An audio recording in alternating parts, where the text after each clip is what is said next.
para que podamos orar por él. Amado Dios, en esta hora pido, Señor, que guardes, Padre, salida y entrada aquí a tu hijo Oscar Matías. Cuídalo, guárdalo, Señor, de todo peligro, de todo mal, a él y a toda su familia, Padre. Que seas tú, Espíritu Santo, hablando en él. Espíritu divino, ven, redarguye el corazón del hermano Matías. El Espíritu Santo. Así lo pedimos en el nombre de nuestro Señor Jesucristo. Amén.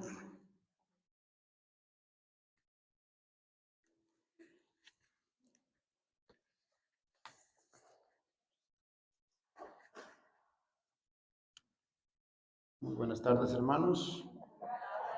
¿Cómo está ese pueblo de Dios? Bendito sea el Señor. Llenos del Espíritu Santo, ¿verdad? Bendito sea el Señor. Mis hermanos, hoy el Señor nuevamente nos vuelve a traer con una misión, con un propósito, con un mensaje. Él siempre nos está hablando y nos está llamando a nosotros. A veces nos habla más dulce, a veces nos confronta. Sigue siendo su voz, sigue siendo su llamado. Y hoy nos trajo nuevamente con un propósito. O quiere el Señor que hablemos de, pero también que hablemos con. Que hablemos de esa mujer que ha estado presente en nuestra salvación, pero también que hablemos con ella. Porque hablar de ella no solo es hablar de ella, es hablar con ella. Hoy el Señor nos trae con ese mensaje: no hay Pentecostés sin María. No hay Pentecostés sin María. Entonces hoy venimos a hablar de la señora de Pentecostés. De la señora de Pentecostés. ¿Quién es la señora de Pentecostés? Es una mujer muy especial que a lo largo de la humanidad ha marcado la diferencia. Hay un antes y un después de que María entra en la humanidad, porque fue el instrumento que el Señor utilizó, y lo utilizó de una manera especial. ¿Quién es María? Algunos de los papas la ponen como la madre de la iglesia, algunos como la imagen de la iglesia. Por ejemplo, Benedicto decía: corazón y modelo. No hay iglesia sin Pentecostés y no hay Pentecostés sin la Virgen María. Así decía Benedicto, el Papa Benedicto. Son frases muy lindas, ¿verdad?, que nos transmiten a nosotros acerca de la imagen María. El Papa Francisco decía: ven Espíritu Santo, transformador, por la intercesión de María. Si en todo momento María viene a cobrar un rol muy importante en la salvación de nosotros, viene a tomar un rol muy importante acerca de cómo podemos vivir nuestra vida, y cuando nos sentimos perdidos, con quién podemos hablar o a quién podemos buscar. María, cuando vino el día de Pentecostés, ella ya había vivido su propio Pentecostés. Ella lo tenía, ya sabía qué era. Vamos a ver a María, pero vamos a entrar adentro en las Escrituras, porque muchas de las veces nosotros hablamos de las Escrituras, o incluso las leemos muchas veces, pero muy pocas veces nos animamos a entrar a ellas. Y si no entramos a ellas, no vamos a encontrar verdaderamente el contenido verdadero que hay para nosotros. Leer la Biblia solo por leerla no es suficiente. Leer la Biblia pasajeramente no es suficiente.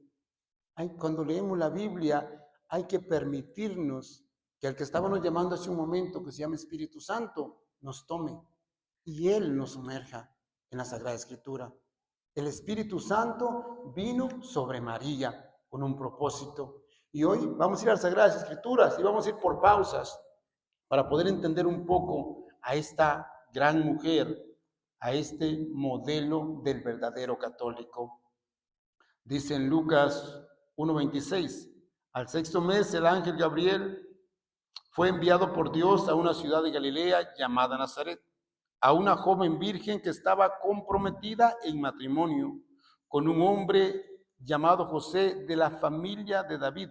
La virgen se llamaba María.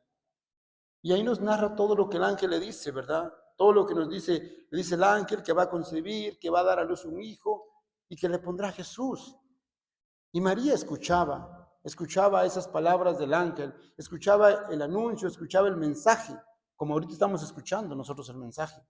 Estamos escuchando el mensaje, pero cuando escuchamos el mensaje nos tiene que llevar a algo más. No podemos quedarnos nada más con escuchar el mensaje, porque si solo lo escuchamos y no lo llevamos a la práctica, de poco nos sirve. María lo escuchó, pero dio el siguiente paso.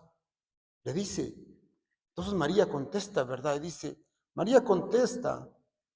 María entonces dijo al ángel, ¿cómo puede ser eso si yo soy virgen? Contestó el ángel, el Espíritu Santo descenderá sobre ti. El Espíritu Santo descenderá sobre ti. Y el poder del Altísimo te cubrirá con su sombra. Por eso el niño santo que nacerá de ti será llamado Hijo de Dios.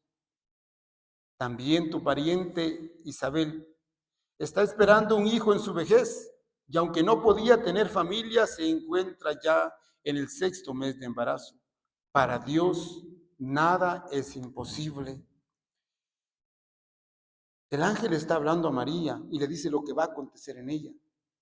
Que el Espíritu Santo va a descender sobre ella, que va a concebir, pero por obra del Espíritu Santo. Cuando una persona se llena del Espíritu Santo, comienza a actuar, comienza a demostrar, comienza a vivir una vida en el Espíritu. ¿Para qué el Espíritu Santo nos toma a nosotros o con qué propósito nos toma a nosotros? Porque quiere que seamos discípulos. Un discípulo no se acuesta a dormir. Un discípulo se pone a servir. Y eso es lo que hizo María. Muchos decimos muchas veces, es que a mí el Señor me llamó, es que a mí el Señor me escogió. ¿Y qué estás haciendo? Porque si no estás haciendo nada, todavía no has escuchado el llamado. El llamado no es para elogiarte, el llamado es para servir. Ser cristiano es vivir en servicio. Y María nos da ese ejemplo a nosotros. Dijo María, yo soy la servidora del Señor. Háganse en mí tal como has dicho. Y después la dejó el ángel. Pero primero se puso al servicio. Yo soy la servidora del Señor. Una vez que ella dijo, yo soy la servidora del Señor, hágase en mí tal como lo has dicho, la deja el ángel. Porque la misión ya estaba cumplida. Ella ya aceptó lo que ella era y para qué había sido llamada. Para servir al Señor. Ella recibió el mensaje, lo abrazó, lo envolvió con sus manos y lo puso en su corazón. Ese mensaje. ¿Hasta qué punto ella creyó ese mensaje? ¿Hasta qué punto creyó que ella verdaderamente era la servidora del Señor? Veámoslo de la siguiente manera. El ángel le dice que va a concebir, que va a dar luz a un hijo y que será llamado Hijo de Dios. Le dice que el Espíritu Santo descenderá sobre ella y que por eso el poder del Altísimo la cubre con su sombra. O sea que la está elevando y le está dando un nombre superior. Le está diciendo que no es una mujer cualquiera, que el Dios Altísimo la ha escogido para algo. Y ella contesta diciendo, he aquí a la servidora del Señor. Háganse en mí, te han dicho tus palabras. Pero luego, cuando ella dice esas palabras, inmediatamente las pone en práctica. Por entonces María tomó su decisión y se fue. Tomó su decisión y se fue. Cuando tú recibes el Espíritu Santo, tienes que tomar la decisión de comenzar a caminar. Tienes que tomar la decisión de comenzar a vivirlo. Tienes que tomar la decisión de dejarte guiar por Él. Y se fue sin más demora a una ciudad ubicada en los cerros de Judea. Entró en la casa de Zacarías y saludó a Isabel. El ángel le dice que su pariente está embarazada. Le dice que su pariente está embarazada, la que era estéril. Y a ella le dice que ella también está embarazada. Pero ella está embarazada del Hijo del Altísimo. El Hijo del Altísimo. O sea que si ella pensase como nosotros hubiésemos dicho, no, pero pues yo soy la madre del Hijo del Altísimo. Dile a Isabel que venga a servirme a mí. Ella como quiera nada más es madre de un muchacho. Pero yo soy la madre del Hijo del Altísimo. Pero ella no pensó así. Ella tomó su camino, se fue y saludó a Isabel. Ese saludo que a veces nos cuesta a nosotros tanto dar. Ese saludo que a veces nos cuesta tanto compartir entre hermanos, entre grupo, entre comunidad. Ese saludo que a veces nos cuesta tanto decir un hola, un buenas tardes, un buenos días. Nos cuesta tanto a veces a nosotros. Isabel estaba en su casa. María entró. Y dice que quien saludó fue María. Saludó a Isabel. Y cuando Isabel escuchó ese saludo, ella se quedó llena del Espíritu Santo. O sea que cuando Isabel contesta, ya no es Isabel en ningún momento. Es el Espíritu Santo el que está hablando a través de Isabel. Es el Espíritu Santo el que habla. Y el Espíritu Santo la saluda y exclamó en alta voz: bendita tú eres entre las mujeres y bendito el fruto de tu vientre. El Espíritu Santo le dice a María: bendita tú eres entre todas las mujeres y bendito el fruto de tu vientre. Muchas de las veces nosotros escuchamos que hablan pestes de María. Yo les digo, cuando me vienen a hablar pestes de María, yo les digo claro, facilito. El Espíritu Santo dice que ella es bendita entre todas las mujeres. ¿Quién eres tú? ¿Acaso eres mayor que el Espíritu Santo para darle otro nombre a María? Porque el Espíritu Santo ya le dio un nombre y dice que es bendita entre todas las mujeres. ¿Por qué el Espíritu Santo habla así? Porque el Espíritu Santo descendió sobre ella, porque el Espíritu Santo la conoce, porque conoce su sencillez, porque conoce su humildad, porque el Espíritu Santo vino a germinar en ella y en ella se encarnó el Verbo que viene a darnos la salvación a nosotros. María no es cualquier mujer, María es Nuestra Señora de Pentecostés. ¿Por qué es Nuestra Señora de Pentecostés? Porque el Espíritu Santo le habla de esa manera, pero más aún, dice Isabel: ¿cómo he merecido yo que venga a mí la madre de mi Señor? La madre del Señor Altísimo iba a servirle a ella. ¿Cómo he merecido yo que venga a mí la madre de mi Señor, la madre del Dios Altísimo que desciende a salvarme a mí, a ti, a todos, y viene a servirme a mí? María es el modelo verdadero del cristiano. María es verdaderamente el ejemplo que todos debemos seguir. Apenas llegó tu saludo a mis oídos y el niño saltó de alegría en mis entrañas. Muchos dicen que Juan el Bautista conoció a Jesús cuando fue a bautizarse, ¿verdad? Pero ya en el vientre de su madre ambos se conocían, porque el Espíritu Santo había engendrado a Jesús y en ese momento llegó al vientre de Isabel y ahí él habló a través de Isabel. Y le dice también: dichosa tú por haber creído que se cumplieran las promesas del Señor. Esas promesas del Señor, yo lo veo de la siguiente manera. En unas versiones dice las palabras del Señor, pero aquí dice promesas del Señor. ¿A qué se refiere? ¿Que Él vino y le prometió algo a María? No. Todas las promesas que hablaba el Antiguo Testamento se venían a cumplir ahí porque ella dijo sí. Porque ella dijo sí. Toda la promesa mesiánica ahora cobraba forma en María, porque en ella se derramó el Espíritu Santo. María, Nuestra Señora de Pentecostés. Y cuando viene Isabel y la exalta de esta manera, ¿cómo contesta María? Con una oración linda y hermosa. Una de las oraciones más poderosas de nuestra liturgia, la Magnífica. María dijo entonces: proclama mi alma la grandeza del Señor. Proclama mi alma la grandeza, la inmensidad del Señor. En ningún momento dijo: me llamó a mí. bendita yo. No, dijo, proclama mi alma la grandeza del Señor. Y mi espíritu se alegra en Dios mi Salvador, porque se fijó en su humilde esclava. Y desde ahora todas las generaciones me llamarán feliz. ¿Por qué todas las generaciones le llamarán feliz? Porque el poderoso ha hecho grandes cosas por mí. Su nombre es santo. Muestra su misericordia siglo tras siglo a todos aquellos que viven en su presencia. O sea, muestra su misericordia siglo tras siglo. ¿A quién? A todos aquellos que viven en su presencia. Cuando nosotros oramos, hermanos, tenemos que ver el resultado de nuestra oración.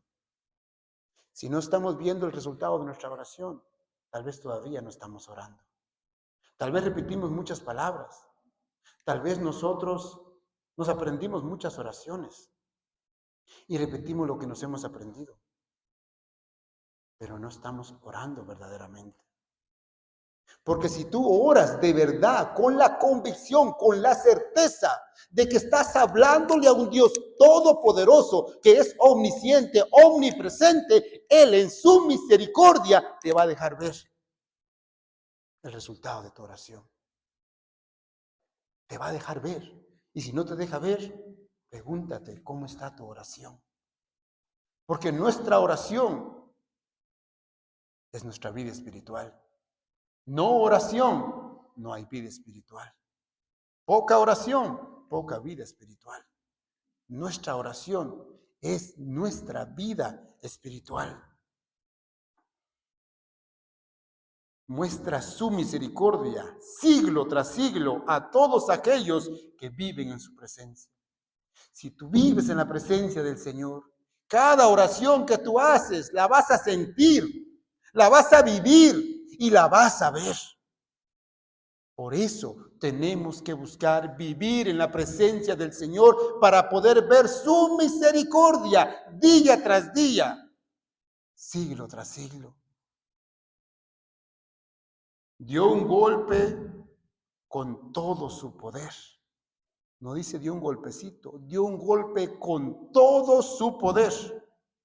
Deshizo a los soberbios y sus planes. Deshizo a los soberbios y sus planes. La soberbia es uno de los enemigos más grandes que tenemos nosotros como comunidad. Porque por la soberbia no nos dejamos corregir. Por la soberbia no nos dejamos ayudar. Por la soberbia no nos dejamos guiar. Por la soberbia no cerramos a que entre el Espíritu Santo. No le permitimos al Espíritu Santo que entre. ¿Se imaginan si María hubiese actuado en el momento que llega el ángel con soberbia? ¿Qué hubiese pasado? María no hubiese sido la elegida. Pero ella era diferente desde el inicio. Derribó a los poderosos de su trono y exaltó a los humildes. ¿Por qué dice que exaltó a los humildes? Si nos ponemos a analizar nosotros la vida de María, una mujer, una jovencita sencilla, humilde. ¿Qué tenía ella de bienes materiales? ¿O qué tan reconocida era ella? Era una jovencita que tal vez nadie conocía, pero Dios la conocía muy bien en su humildad, en su sencillez. José, otro hombre, de igual manera, humildad pura, sencillez total. Los mismos apóstoles que llamó el Señor, ¿qué eran? ¿Unos sabios? ¿Qué eran? ¿Unos conocedores de las Escrituras? Era gente sencilla, gente por los que tal vez nadie daba un centavo, pero Jesús los toma para que ellos sean la iglesia primitiva. Él levanta a los humildes. Y ahí está el mensaje para nosotros. ¿Dónde está nuestra grandeza? Nuestra grandeza siempre va a estar en la sencillez, en la pequeñez. Cuando reconocemos que lo necesitamos, cuando lo llamamos, cuando le suplicamos, aceptando nuestra realidad. Colmó de bienes a los hambrientos y despidió a los ricos con las manos vacías.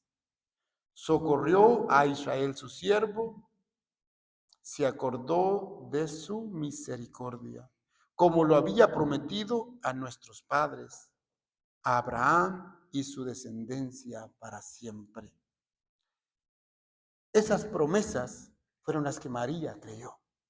Esas promesas fueron las que María vio en el momento que le habló el ángel. Él vio esas promesas, ella vio esas promesas, entendió esas promesas, sintió esas promesas, y esas fueron las promesas que creyó. Por eso ella dijo, sí, ha llegado la redención, ha llegado la salvación. Sí, sí.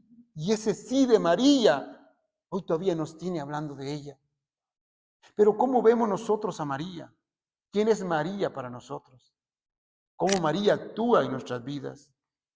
Nosotros podemos analizar algunos puntos de María muy importantes. Primero, por medio de María nos llega a nosotros el Verbo ya encarnado. En María desciende el Verbo. De María nos viene a nosotros la salvación, aunque no viene de ella directamente. No es la puerta para ir al cielo, pero sí es la puerta por donde nos desciende el cielo a nosotros, por donde baja el cielo a nosotros. Esa es María. Pero también por María es que ahora Él se anuncia como Dios. Juan 2:1 en adelante, 3 días más tarde se celebraba una boda en Canaán de Galilea y la madre de Jesús estaba ahí. María está en tu matrimonio, en tu casa. María estuvo presente en tu boda, porque en esta estaba María. Y cuando estaba María pasa algo más bello todavía. También fue inventado Jesús a la boda, porque ahí estaba María. También llegó Jesús a la boda con sus discípulos. Sucedió que se terminó el vino preparado para la boda y se quedaron sin vino. Entonces la madre de Jesús le dijo, no tienen vino. Jesús le respondió, ¿qué quieres de mí, mujer? Aún no ha llegado mi hora. Pero su madre dijo a los sirvientes, hagan todo lo que Él les diga. Una persona que está llena del Espíritu Santo siempre va a buscar hacer la voluntad de Dios. Siempre va a aconsejar que se haga la voluntad de Dios. Siempre va a guiar que se haga la voluntad de Dios. Siempre va a hablar de agradar a Dios. Siempre. Porque ya no es la persona, es el Espíritu Santo que habla a través de esa persona. María se lo creyó verdaderamente. Jesús ya había nacido. Ya era la madre de Jesús, de ese hombre que comenzaba a ser reconocido. Pero ella no dice, yo soy la madre. Ella dice, hagan todo lo que Él les pida. Hagan todo lo que Él les mande, hagan todo lo que Él les diga. En todo momento María se deja usar por el Espíritu Santo. En todo momento. Y Jesús aquí se nos manifiesta, ya no solo como el Hijo de María, sino que se nos manifiesta como ese Mesías, como ese Salvador, como alguien que tenía poder verdadero, como alguien que ordenaba y las cosas sucedían, como alguien que venía a hacer la diferencia, porque era él mismo la salvación. Por medio de María, a nosotros se nos presenta el Señor como Dios. Por medio de María es que nosotros podemos recibir al Verbo, pero también la revelación de quién es el Verbo. Pero aún más, en Juan 19, 25 al 27, nos da el regalo más lindo el Señor. Un regalo hermoso, maravilloso. Porque ahí Él en la cruz, en sus últimas palabras, nos da el regalo más grande a nosotros. Cerca de la cruz de Jesús estaba su madre con María, la hermana de su madre, esposa de Cleofas, y María Magdalena.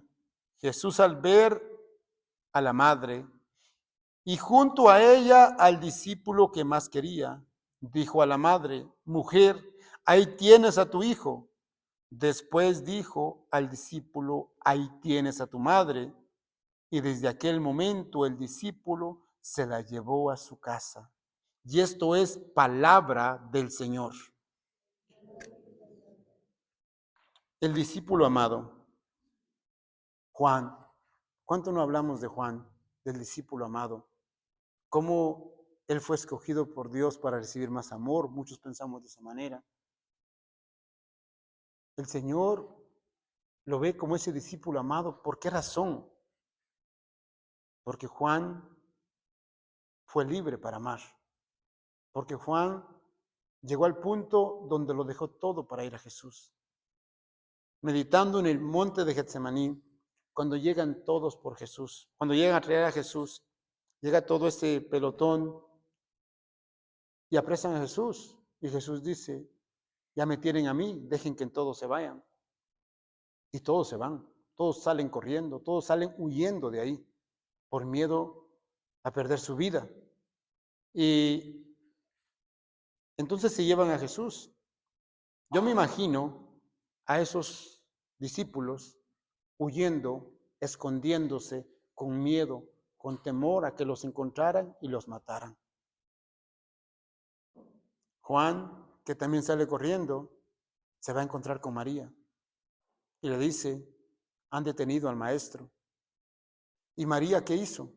María se fue a donde estaba el maestro y estuvo ahí todo el tiempo caminando con Jesús, viendo cada latigazo que le dieron, viendo cada cachetada, cada escupitazo, viendo cómo todavía sale cargando esa cruz pesada y cuando se caía lo levantaban como a un animal a golpes. Y María caminaba ahí con él. Yo veo a los discípulos de la siguiente manera.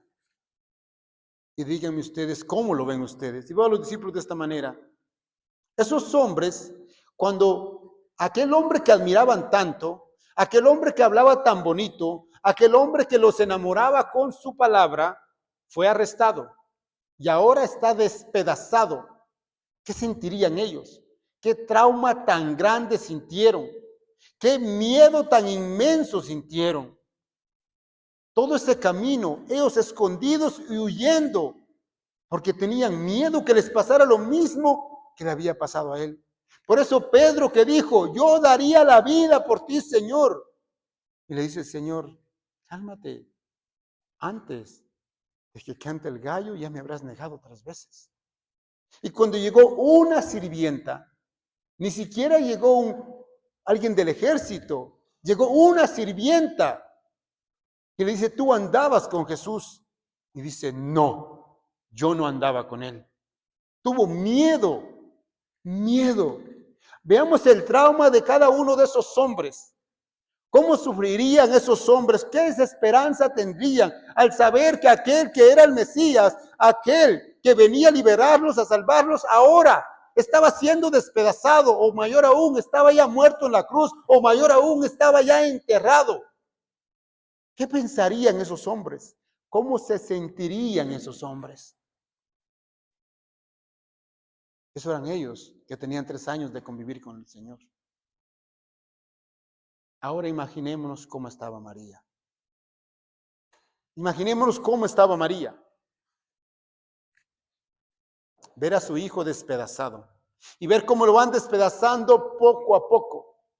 Ver cómo ese hijo va perdiendo la forma humana y se va convirtiendo en carne andando. Ver cómo lo crucifican y ver cómo lo clavan. Y después de eso, todavía recibirlo cuando lo bajan.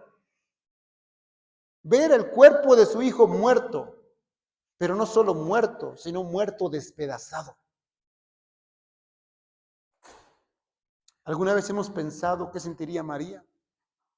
¿Cómo lo viviría María? ¿Cómo sería para María todo ese trauma? ¿Qué pasa cuando un hijo nuestro se golpea?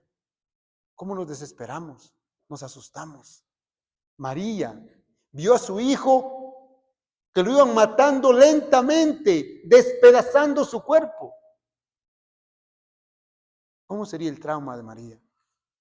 Pues saben, María no sufrió ningún trauma. Ningún trauma. ¿Saben por qué? Porque María es la llena de gracia. Porque tú recibes un trauma cuando a ti llega el miedo. Y el miedo llega a ti cuando estás en pecado.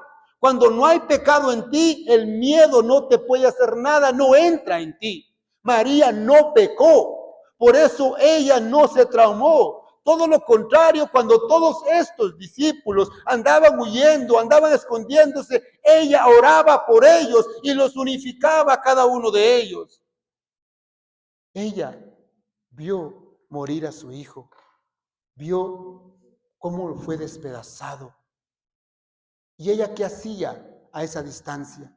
¿Ella renegaba? ¿Ella gritaba? ¿Ella insultaba? No, María oraba. Oraba.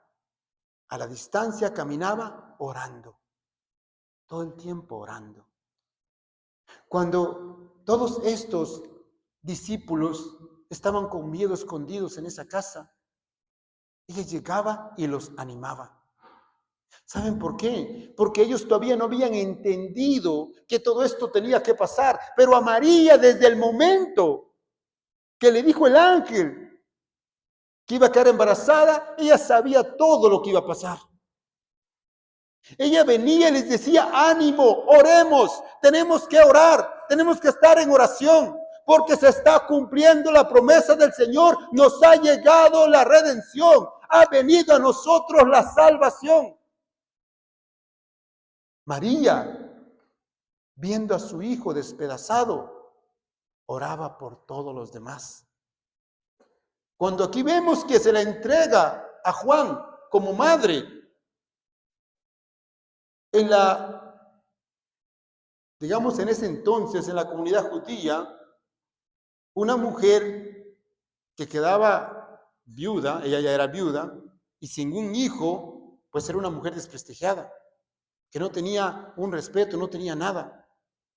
Entonces, por ley, Jesús se le tenía que entregar al hijo mayor o al pariente más cercano.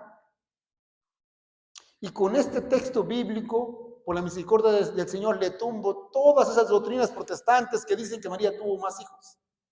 Con este simple versículo. ¿Por qué? Porque Jesús vino a cumplir o a abolir la ley. Él vino a cumplir la ley. Y si Él vino a cumplir la ley, ¿no hubiera sido lógico que se le entregara al otro hijo que seguía? ¿Al menor o al mayor? Pero no se lo entregó a ningún hijo, porque no existía ningún otro hijo. Al contrario, en ese momento nos toma a todos nosotros como hermanos y nos la entrega a ella como madre. Por eso le dice a Juan. ¿Por qué le dijo a Juan y no a Pedro o a Santiago? Porque Juan lo amó libremente. Porque Juan no le importó. Él fue el único que estuvo ahí a los pies de la cruz. Él fue el único que ya no le importó su vida. Él fue el único que no le importó perderlo todo porque ya lo había encontrado a él. Él fue el que sí lo amaba, por eso dice, tú sí me amaste, yo te entrego lo que más amo, te entrego a mi madre como tu madre. Llévatela a tu casa, cuida de ella porque ella cuidará de ti. Por eso se la lleva a su casa Juan. Se la lleva. Podemos decir que para cuidarla, pero verdaderamente para que lo cuidara. María es modelo de oración contemplativa, en silencio, sin hacer ruido ni escándalo. Pero es una oración que atraviesa el corazón de su hijo. Cuando nosotros le pedimos a María, cosas van a pasar. Yo no estuviera aquí hablando hoy día si un día no le hubiese pedido a María. Yo le pedí y me escuchó. 20 días después sané de algo que no tenía cura. Mi hija, que la diagnosticaron con una enfermedad que no tenía cura, le pedimos a María que intercediera. Y en un retiro en Tennessee, un retiro de sanación, en el momento de la hora santa, ella estaba sentada en una silla así como estas. De repente comenzó a ver cómo caían escarchas sobre ella, unas escarchas doradas. Y se cubrió todita de escarchas y solo ella, pero llena de escarchas por todos lados. Eso fue el día sábado. El día domingo a las 10 de la noche que veníamos de regreso para acá, estaba todavía cubierta de escarchas. María escuchó. María atendió. María entró en el servicio inmediatamente. Eso es lo que hace María. Por eso María es la señora de Pentecostés. Por esa razón. Es la señora de Pentecostés de tal manera que, como les decía, cuando ellos ya no querían saber nada, cuando ellos ya se habían dado por vencidos, cuando ellos pensaban que todo lo que miraban que era posible y ahora es imposible, María seguía orando. María seguía llamándolos. Hechos de los Apóstoles, capítulo 1, versículos 12 en delante. Entonces volvieron a Jerusalén desde el monte llamado de los Olivos, que dista de la ciudad como media hora de camino. Entraron en la ciudad y subieron a la habitación superior de la casa donde se alojaban. Ahí estaba Pedro, Juan, Santiago, Andrés, Felipe, Tomás, Bartolomé, Mateo, Santiago, hijo de Alfeo, Simón el celote y Judas, hijo de Santiago. Todos ellos perseveraban juntos en la oración, en compañía de algunas mujeres, de María, la madre de Jesús, y de sus hermanos. De María, la madre de Jesús. María vivió ese Pentecostés. ¿Saben qué hacía María? María, cuando regresaron del Monte de los Olivos, les dice, vamos a hacer una novena de oración. Y estuvieron haciendo una novena de oración, preparándose para el día grande, para el día de la manifestación, para el día del derramamiento, para el día que venía la fuerza de lo alto. Desde ahí comienza la novena, desde ahí. 9 días de oración y el día 10º desciende el Espíritu Santo sobre ellos. María oraba y suplicaba, ese Espíritu Santo que me ha tomado a mí, hoy derrámalo sobre ellos, que la promesa de mi hijo se haga realidad, que hoy todos queden llenos del Espíritu Santo. María oraba por cada uno de ellos. María ya no solo era la madre de Jesús, todos la miraban como madre. Todos acudían a ella como madre. Todos le pedían a ella, porque era la única que podía aconsejarlos sabiamente, con la mente tranquila, porque en ella no estaban todos esos traumas que muchas veces tenemos nosotros, por los que actuamos nosotros por impulso, por enojo, por molestia, por rabia. En María no había nada de eso. En María había pureza. En María estaba la gracia de Dios, porque en ella no hubo pecado.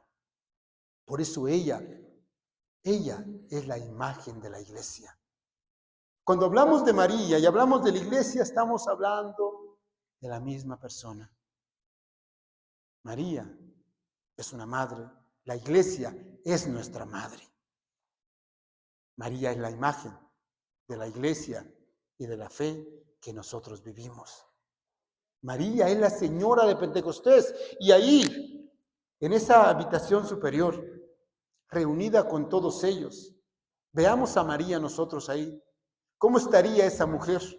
Sometida en adoración, sometida en oración, sometida y dándole ejemplo a todos y cada uno de ellos de qué era lo que tenían que hacer. Todos aquellos que salían huyendo, ella les decía, no, ven para acá, porque tenemos que prepararnos, va a venir el Espíritu Santo y tú vas a estar fuera si no estás aquí. Ella los juntaba a todos. Esa es María, la señora de Pentecostés. Este fin de semana anterior estuve en Tennessee en una convención de Pentecostés. Y el padre Manuel, con el que trabajo siempre allá, en la oración decía, intercede por nosotros, Señora de Pentecostés. Intercede por nosotros, Señora de Pentecostés. Fue un derramamiento en ese lugar inmenso, inmenso. Todo sonaba, todo tronaba. El Espíritu Santo se derramaba. Las personas sanaban, se liberaban. ¿Qué no pasó ahí?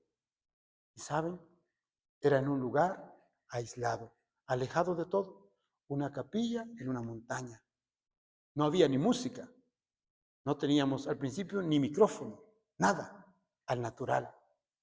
Yo le daba gracias a Dios, porque a veces todo el ruido que nosotros agregamos nos aleja de la presencia de Dios. Ahí, en la nada, directamente Él y nosotros. Y hubo un derramamiento tan grande. Y eso me recordaba a mí el Pentecostés verdadero. El Pentecostés verdadero no había nada más que personas orando, pero orando de verdad, entregados en la oración, confiando y siguiendo a María en esa oración. De tal manera la siguieron que ahora ellos se convirtieron también en testigos del Espíritu Santo, al igual que María, porque ahora el Espíritu Santo se apoderó de ellos y ellos comenzaron a salir y a predicar y a hablar, y el Espíritu Santo hablaba a través de ellos. María tal vez no hablaba como ellos, pero oraba más que ellos. Estaba en esa intimidad. Por eso hoy, mis hermanos, hoy, en este día que el Señor nos tiene aquí reunidos, confiando ciegamente en la intercesión de María, confiando en el amor de Dios, que es por lo que estoy aquí en este momento, en su misericordia que se ha derramado una y muchas veces y la he podido ver, sentir hasta en mi propia carne, cuando de algo que no tenía cura, Él me sanó en una oración. Yo les digo, mis hermanos, venir al grupo de oración tiene que ser un encuentro con Dios, pero un encuentro verdadero, de verdad, sincero.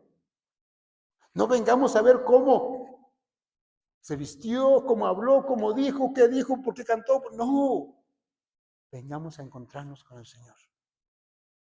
Cuando pasó la hermana hizo la alabanza. Esa alabanza a mí me elevó inmediatamente. Inmediatamente me elevó.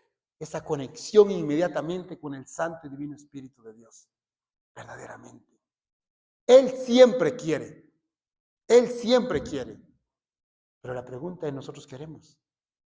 Muchas veces cuando entramos en oración, diferentes retiros donde van predicando, diferentes parroquias, les digo, hermanos, si creemos en el Señor, cerremos los ojos, dejemos que obre nosotros y comenzamos a ver a todo mundo, a ver qué pasa, a ver quién llora, a ver quién grita. Tú no vas por el Señor, tú vas para criticar, tú vas para juzgar, tú no vas a encontrarte con el Señor. Porque si tú vas a encontrarte con el Señor, tú no necesitas saber nada de lo que está pasando. Tú solo necesitas dejarte tocar y dejarte amar, y Él siempre te ama y Él te va a llenar.